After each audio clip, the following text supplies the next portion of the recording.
otherwise, what's the alternative? So the alternative is to cut off some people, no? And we don't want to do that. Yeah. Okay. Sige.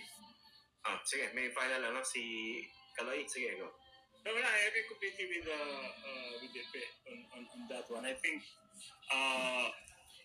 baka hindi lang kasi nagsising in masyado sa publiko yung yung relevance itong effort to really combat fake news. So I think this needs to be tackled more openly.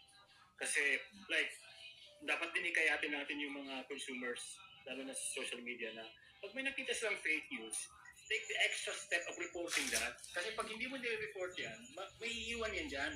And then, kahit hindi tayo agree completely sa community guidelines ng X or ng Facebook, kahit pa paano, siguro magkikick in din yan at some point. But we need to flag these things. Kahit kasi pag hindi mo ginawa yan, it means everything is okay. The crime of omission. On that note, ito na lang, yung sa X, di ba? Si X community note siya. Problematic yung community notes.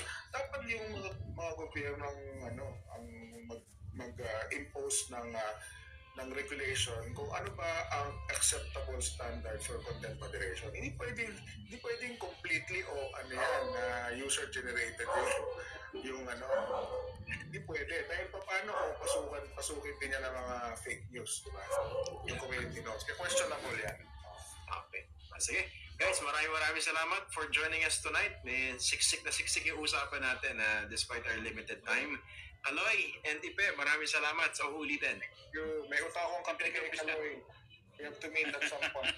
Bakit hindi niyo ako in-invite? Ganun lang yan. Kami layo ka eh. Kami nasa same vicinity lang kami ni Kaloy. Alam ko yan. Tama. Sige. Salamat. Thank you. Salamat. Okay. Thank you. Yan po si Kaloy Conde at si Felipe Salvosa na kasama po natin. Alam niyo, hindi po dito matatapos